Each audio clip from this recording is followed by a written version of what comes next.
For my guest told Professor Baffour Agyemang Duah, he's CEO of the John Kufour Foundation. Prof, so you were born in Besiase, right? Yes, my hometown. What were your parents doing in Bichim?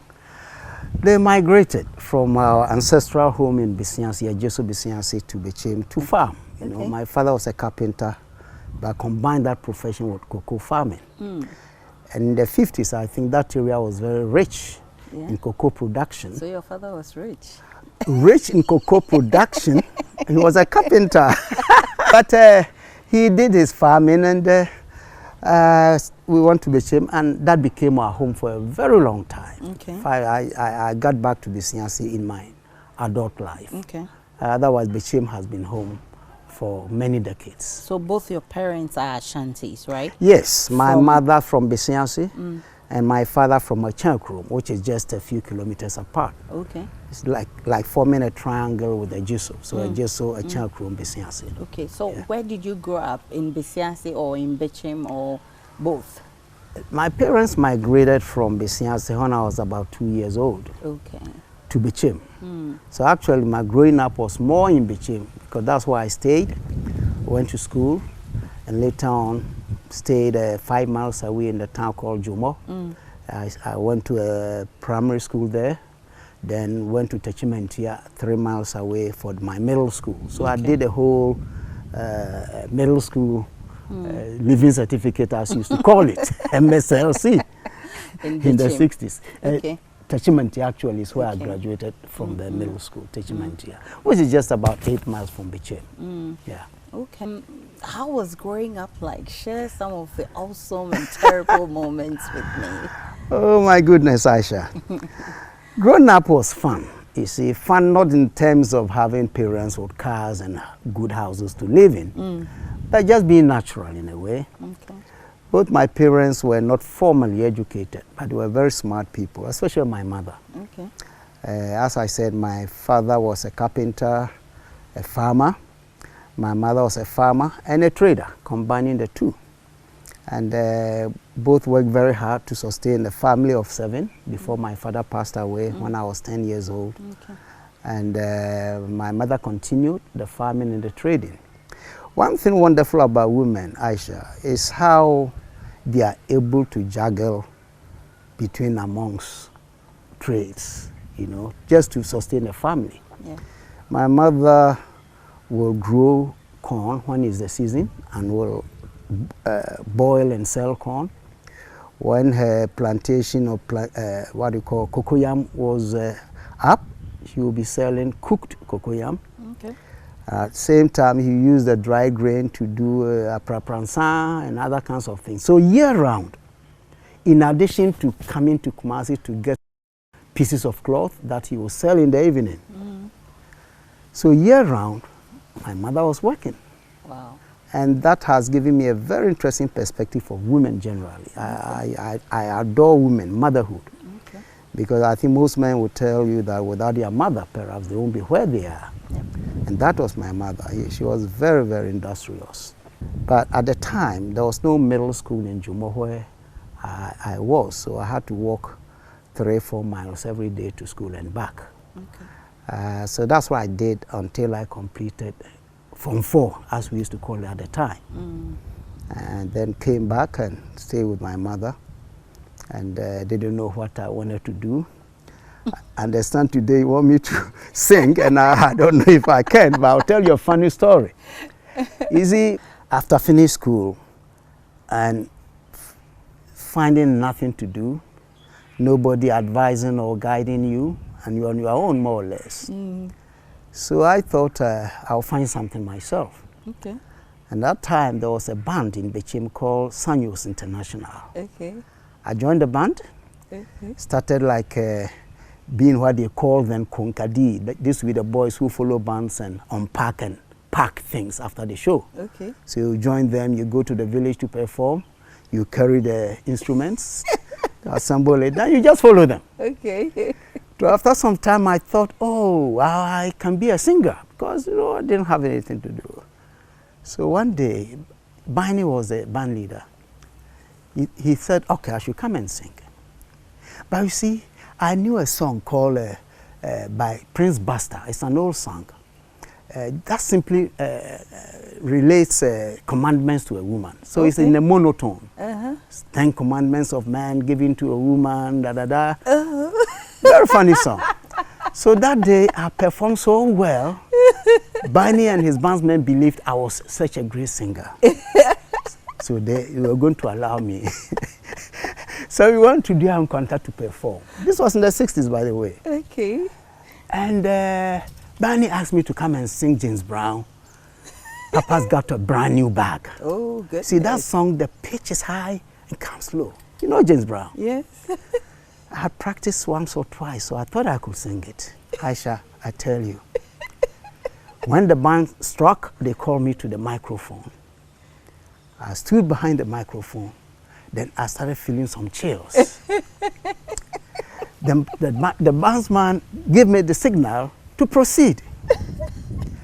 I opened my mouth and the decibel was like 3,000. I tried again, it fell flat. So Barney just signaled me to come, leave the floor, come and just stay here. Was that not the boy who sang so well the last time? You know, but you know what?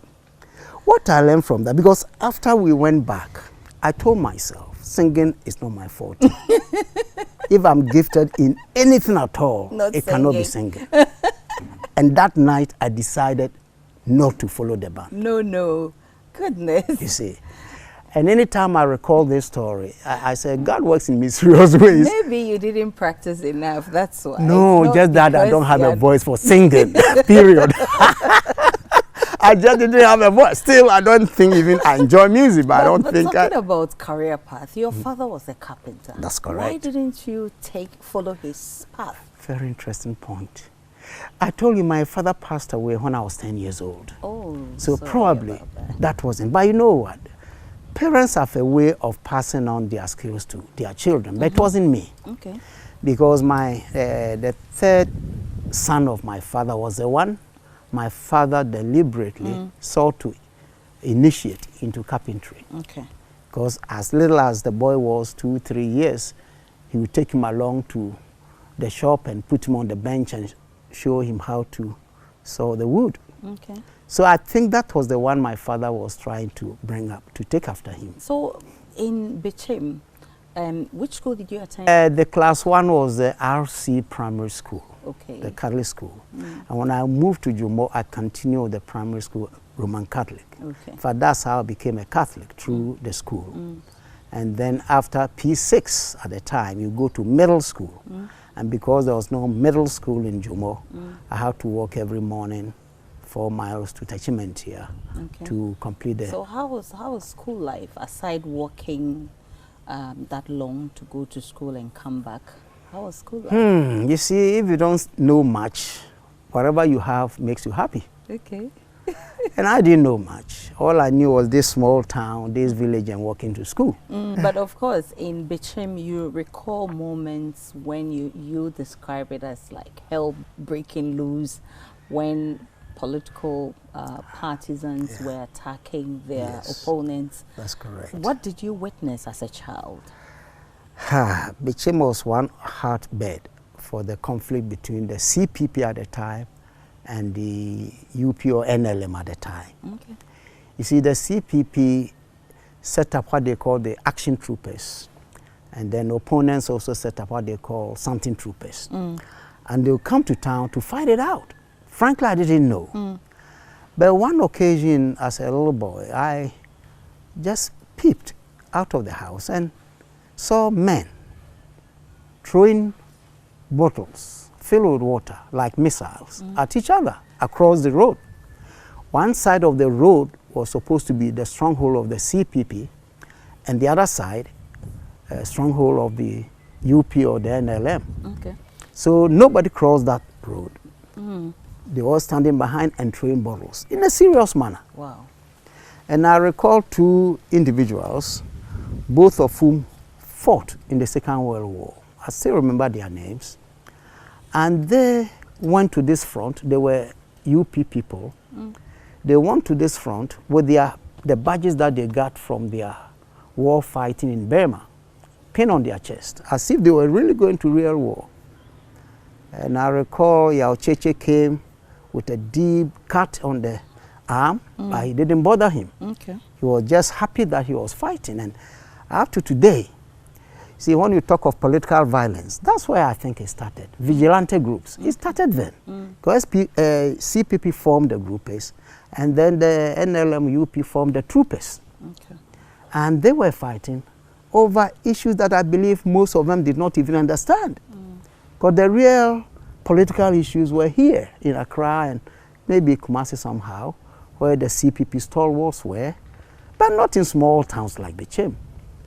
But you see, when you think about that, you try to understand why even today, after almost 70 years of independence, people will still pitch tents to fight against each other. And oftentimes those who fight are not those who really inherit power. Yeah. Even when their supporters or the people they follow gain power, they gain nothing from it. Meanwhile, they have been maimed. And so that thing goes back. And anytime I reflect on that, it affects the way I see our politics today. Whether there is a possibility of even changing course in terms of how we organize ourselves for politics. Okay, so Very at what interesting. point did you find yourself at Yamfo? Oh, Yamfo is Yamfo is when I finished elementary school. Okay. And I did a little work as a lotto receiver. And then I did privately study GCO levels. And once I get 3-4 passes, I found myself a job as a people teacher. Okay. So I went to Yamfo for 1 year to teach as a people teacher. Okay. That's long ago, isn't it? How was the experience like? You teach them and you said, do you understand? No, say, which part, the whole show? Did you experience that? I did, small town then. You know, very interesting, fascinating experiences. And frankly, when I look back and I look at my country, I have so many things to be grateful for. Teaching was good because, again, you are helping young people to develop their knowledge and their skills and their talents. And I've always been fascinated how young people achieve that. So teaching came naturally to me. Okay. And I enjoyed it very much in Yamfo. Yes. So you did O-level common entrance? There was no common entrance. Okay. In our time, you took the common entrance when you were in Form 2 of the middle school. Okay. Then those who could take it and pass leave and go to secondary schools. Okay. Those who couldn't take it for whatever reason continue to the middle Form 4. Okay. Then you get the middle school leaving certificate, MSLC. Then with that you come out and look for a job. Okay. And you did all of that at the Catholic? Yeah, the middle school was a local authority. They call LA Middle School. Middle school, okay. That's what I did at Tachimentia. And it was after that that I came back to Bichim, became a lotto receiver, on and on and on. Then became a people teacher after I did the O-levels privately. Yeah. And mind you, we are not talking about an environment like Accra where you see other so-called educated people and you can learn from them, you can be inspired by them. When you are in small town in those years, there's nothing to inspire you. So once you finish school, you finish school. Okay. So it's left to you and your God generally, unless somebody with a great heart decides to hold your hand and take you somewhere. So the fact that my parents were poor, the fact that 8 of us live in the same room with my mother on the bed and the rest of us on the floor, those things didn't bother me. But I always believed that somehow there will be a break. And interestingly, all 9 of us, 2 passed away, the first 2 passed away just about 3 years ago. Oh, sorry. But all of us were able to find our ways. Okay. Well, most of us went to universities on our own, mostly abroad and that kind of stuff. And at what point did you want to become a Catholic priest? Can I sip a wine on this one? Because in the Catholic Church, we take wine. Please do. I'm just kidding. You know, what I told you I did O levels, and I took it again and got passes in 5 subjects. Okay. So I was in Yamfo as a people teacher. When a certain seminarian came on pastorals, we became friends. And I asked him in conversations, well, seminarian, what does it mean? What you doing? Blah, blah, blah. I was a Catholic, but you know, I didn't know about priesthood then. So through conversations, I realized that, this is an interesting. Whether I wait for the good Lord to call me or I may call myself. You called yourself? Yes, because I literally walked to the cathedral to see the Vicar General to say that I want to become a priest. Okay. He wasn't sure about me. He said, go and think about it for 4 weeks. I did. Came back, showed him my certificate for the GC, qualified for 6th form. So, okay, then we send you to Amisano, where the Catholics have their 6th form education at the time. Okay. So I went and did 2 years of 6th form, passed, and went on for another year at the senior seminary. Then I decided I want to change course. Why? Because I realized that wasn't my path. The good Lord knows the path for you. So if you force yourself, it won't come. You won't get there. But you called yourself. I called myself, then the good Lord kicked me out. He said, this is not the place for you. But what were your reasons? My reason was truly to do human work. I'm very much interested in humanistic ventures, you know, human progress, human development. And again, if you get my autobiography, you see that as a kid, I was impressed with the Catholics, the training college in Bichim, the way the Catholics are organized, the schools they run. In our days, in the mid-50s to late 50s, the Catholic Church was supplying milk and cheese for impoverished kids, all kinds of things. Okay. That is what compelled me to think that, look, if the church can provide all these services, then that's where I want to be. Is it not because you found out that as a Catholic priest you won't be able to marry? Oh, I knew that before I went in, Aisha. I knew that before. I knew that long before I went in. You took that bold decision? Because I was a mass server, I knew the priest, they didn't have, Aisha, no. That wasn't an issue at all. You decided to step back, you were eyeing some girl. Aisha. No. You know, look, when I get to do something, I fully dedicated. Okay. You may find that with me in all spheres of life I've been. There was no girl waiting for it. It was after I left. Okay. And I went to the University of Cape Coast. 2 years, then I dated my first girlfriend. Okay, just 2 years. I mean, you should have waited longer. After 2 years leaving the seminary, I should have waited longer. Aisha, oh Aisha, I thought you were so kind. Let's talk about your journey at the University of Cape Coast first. Yes. How were you able to gather resources to further your education? You see, Aisha, in my days, it wasn't that expensive to go to school. Okay. Because there was no tuition like now. Books were supplied in many ways, and transportation was not prohibitive. That is when my mother stepped in. Okay. She was giving the transport and the few books that I needed to buy. I utilized the library to the max. Okay. So that I didn't have to buy books because I didn't have that much money to buy the books. I know in the universities, every course has copies of his book in the library. So that became my second home. So I utilized the library to the max, and that's what helped me. Okay.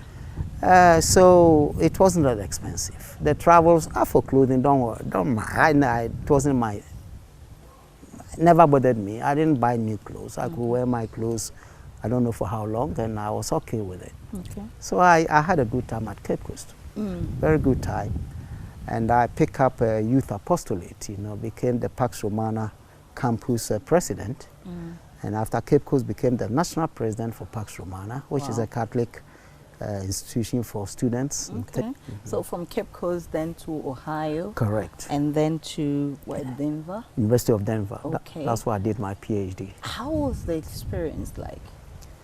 Very interesting experience. Again, you know, I'll tell you this. When I arrived in Ohio, the third day I went to school, and I arrived at the university with $20 which was given to me here by a friend. Okay. Ticket was bought for me by another friend, a priest friend. So I got there with a small piece of, we call it a portmanteau, but we call it, let's say, suitcase. Okay. You know. So the third day on campus, I was already working. Okay. In the cafeteria, you know, dishwashing. I did that for 2 years doing my master's.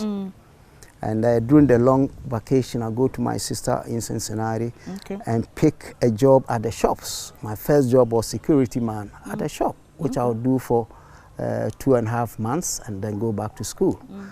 Between that period, I would have made enough to pay for my room and board. Okay. See, so it was very fascinating in terms of how I was able to keep myself going. The same thing in Denver. It wasn't dishwashing at the cafeteria, but another job on campus, which I did. At some point, I was a shopkeeper at a convenience store chain they call 7-Eleven. Okay. You go to work 7 in the evening. You go to work 11 in the night and come home 7 in the morning. I did it 6 months. I had to quit because I couldn't have time to study. Okay, but you needed the money to support I needed the money, so I decided to find job on campus, and I did. Okay, you see. That was much better. Much better, and tuition was scholarship from the school, so I didn't have to work too hard for much more money, you know. So I think, you see, Aisha, when you are in life and you are not looking for too much, if you are not greedy, you can be satisfied with things that come your way. Yeah. Let's talk about your experience from the UN work in all these countries, war-torn countries, Nigeria. Recently in Ghana, we've been hit by a terrorism threat, and we've been cautioned by government to actually say something when we see something. What do you think is accounting for this? I mean, why would any terrorists have any attraction or want to harm us, a peaceful country like Ghana? Like Ghana. First of all, let me be frank to say, I think Ghana will be safe. The threats are there. We pray so. But I have full confidence in our security agencies. Amen. Nothing will happen to us. But it doesn't mean we should go to sleep. Correct. So the appeal by government is the right thing to do. All of us as citizens must have that responsibility to call when we see something. The whole issue of terrorism, as you know, it's been there for years. Israel was a terrorist when they are fighting for their country. Palestinians tend to be terrorists when they are fighting for their freedom. So you find that all across the world. But in Africa, I think the upsurge of Islamic fundamentalism that came as an offshoot of what's going on in the Middle East, coming to the the Mediterranean countries or in Northern Africa, and then got exacerbated by the brutal way Gaddafi was overthrown and excessive armaments that occurred. That, I think, gave the way for the Islamist fundamentalists and others, whether they are Islamic fundamentalists or not, I don't know. But at least in Nigeria, the founder of Boko Haram claimed that they were Muslims, making sure that we don't get Western education. So that extreme kind of thinking has led to perhaps their revival of what they in history we call the jihad. When the Muslims had to go and proselytize people by force, just as Christians did with crusaders. Okay, so we have had these problems with us. Now, in terms of our sub-region, because of the political instability and the general poverty that prevails, such groups can easily take advantage, okay, to infiltrate. To do what? Good question. Nobody knows, but once they get hold, I think they become uncontrollable. That's why I think the government is doing well at the moment, and the security agencies in particular from what I know of them. And you know, there was a time I worked very closely with the Ghana Armed Forces. Okay. I think they are more than capable of meeting the threat. But all the same, we should not relax at all. We should all do our bit to make sure we don't have this evil visiting us in Ghana. Definitely so. But of course, coming back to the Kufour Foundation, what's the most important reform you think we need to get the youth to think along the lines that would actually help improve our country? Great question. It's a question that really touches me. My thinking is that we need a new orientation in the country. Orientation that moves us away from thinking that politics is the only means of survival in the country. Yeah. Our politics seem to have created the perception that you can do well only when you're in politics, because examples are abound. Yeah. Young people finish university with nothing behind them in terms of accomplishments or anything. They join political parties, indulge in all kinds of, I don't need to repeat them, their party wins, and immediately they are ministers of state. When you get to that level, first of all, it breeds corruption, because you cannot be a minister without your own house, so you seek to build a house. Yeah. You cannot be a minister and ride in a Volkswagen. You seek to buy four-wheel drive. Definitely. And on and on. That, for me, is one of the biggest challenges, fighting corruption. The other part is that the young people, as your question required me, the young people look at this as an example. So if you interview young people in high schools you are going to discover something that will shock you. Okay. Most of them are looking to become politicians. Or even if they are going to join the public service, they are looking at the job as a means to make money, but not as a means to serve. So when I talk of reorientation, that's what I mean. But I also recognize that people of my age and others, it's too late for them to be reoriented. Okay. Too late. So I'm more interested in the younger people from kindergarten. I think strongly that our curriculum from kindergarten to the university should have an infusion of civic studies. When I was young, in primary school, there was a course everybody to call civics. Okay. Civics. That's where you learn about government. You as a citizen, your responsibilities. Even crossing the road, zebra crossing, you are taught how you do that. To be patriotic. Exactly. We don't have that. And I think it's important we do that. Look, in the United States, from kindergarten, they learn America is the greatest country. Okay. In high school, they take a course called American Government. Okay. In the university, everybody, whether you are doing science or whatever, you take American Government. Okay. See, that's why Americans have, forget about the recent stupidities of them, you know, in terms of what they are doing lately and all. But seriously, Americans love their country, and they will die for their country. Yeah. And generally speaking, they are honest. And these things are learned from infancy. Okay. This leads me to the question about corruption. It has eaten so deep into our skin. What would it take to get corruption out of our system? First of all, let me repeat what President Kufour said when he was president and people lambasted him, that corruption is from Adam. You remember?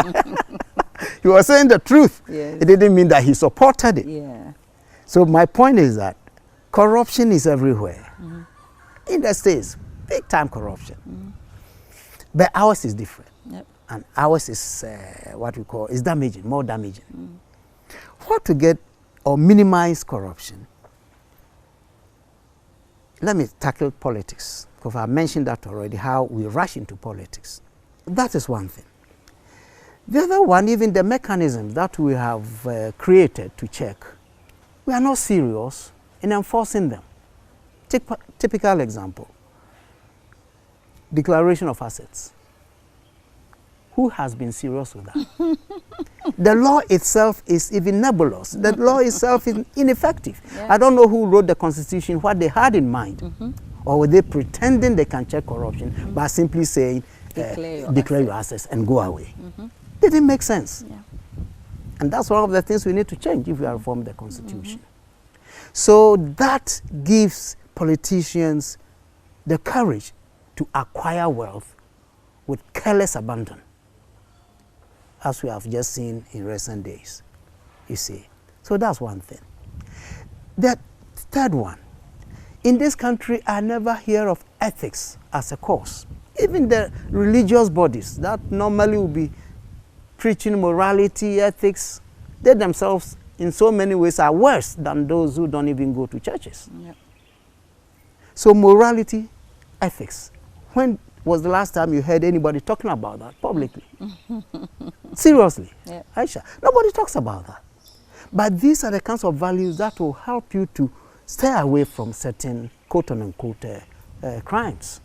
So, Aisha, I think the problem is multifaceted. And if we are serious, we have to approach them that way. Those we can control, especially assets declaration, we should strengthen it to make sure those who go, who break it, are penalized. Okay. My final point comes to leadership. Okay. Because leaders have a way of impressing on their citizens certain behaviors accepted or not accepted. Very important. Very important. Leaders should show the example. So if you're president and somebody is even alleged to be corrupt, have the courage to have proper investigations. And if the person is found to have been corrupt, give the penalty. Yep. Because he voted for you or he gave you money to become president or whatever. Those things are killing us. Yeah. Our leaders have not, generally speaking, have not been forthright in condemning that kind of behavior. So those who are in public positions don't seem to be bothered by their behaviors. I am so excited sitting with you. Thank you so much for the good work you're doing. I'm sure family is also proud of you. They tell me that all the time. But thank you very much. I met Thank your you. wife and I Yes. can tell that she's so proud of you and she's been very supportive as Correct, well. you're right. Which among your kids are towing your line? 2 boys. How many of them? 2 boys. Okay. Kwasi is humanist at heart, but now he's doing mental health in the US. Okay.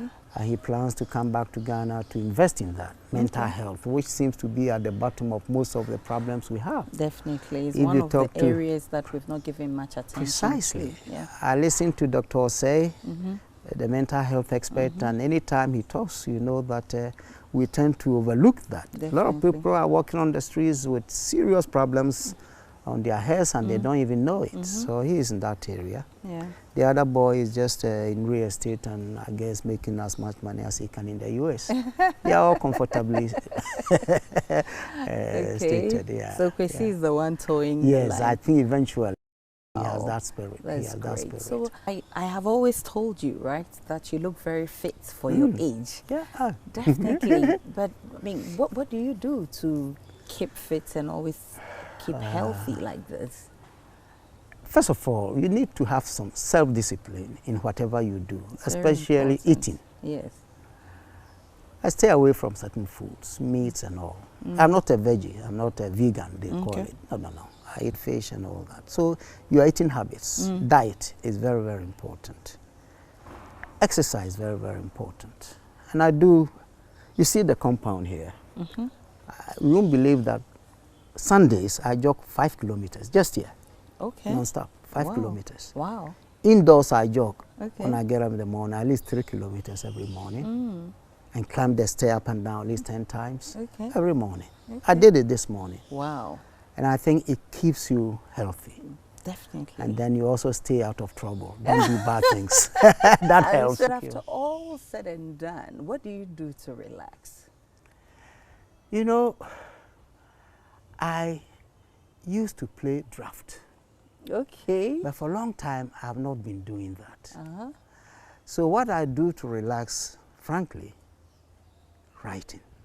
I like writing. Wow. I've done 5 books, but on my last one that I think that will be the finale, grand finale. Okay, tell me more about those books and what really motivates you when you're writing. Oh, the first 2 books were really, 3 books were academic. Okay. Turning my dissertation into my first book, and editing a book on Ghana security, editing another book on governance in Ghana, then doing my autobiography, and just last year, doing the work on the late General Champon. Okay. Wow. But currently, I want to do a work on democracy because, you know, as I said, I've revived my notes. I may not be that enthusiastic about the Western conceptualization of democracy and how they work it, that we have imposed on ourselves. Okay. I think democracy should be brought to the level of our history, our culture, and our traditions. Definitely. So that's what I want to see if I can play around with that and let my opinion be known in a printed form. We wish you all the best in I that. hope I can do it. Do you listen to music sometimes? Or Well, I love music. Since you went to do the band and oh yeah, you decided not to I ran away because of music. my voice, you know. I don't have I a voice listen at all. to music by other people. Oh, but you know, I enjoy high life. Currently, I like some contemporary high life. Okay. I like Kwame Eugene. I like the guy from Takoradi. Nyamesum Namosum Nobase. Kofi Kinata. I love him. Okay. A few of Shatta songs I like. But I think Stone Boy is my favorite. He's your favorite? Oh, yes. Which among his tracks? Yeah. He did the, what do you call it? Kumasi, what do you call it? Angwanga Junction. You remember that? That's your favorite? Yeah, some you know, singles on it are very good. The Futu. Futu. You like it? I can't sing it. You can't even understand. I don't even understand. But Thank you so much, Prof, for talking to us. I must say, I have really learned a lot, and I'm so excited sitting with you. God bless you for contributing your quota to make Ghana a better one. Thank you. Viewers, thank you so much for watching. Same time next week, another interesting edition of PM Personality Profile will be coming your way. My beautiful dress is made by Needle Thread Designs. Visit them at 34 West Loop, Tesano, or call them on 0543196451. My beautiful hair was styled by Rashmo City. Call them on 05582666028. And my makeup products are supplied by Ultimate Glamour. Visit them on the Legon campus or call them on 0506012627. My name is Aisha Ibrahim. Remember, I'll be going in there to have some tips on how to stay healthy from the Prof himself. My name is Aisha Ibrahim. Enjoy the rest of our programs. It's Father's Cook. Just like the beat.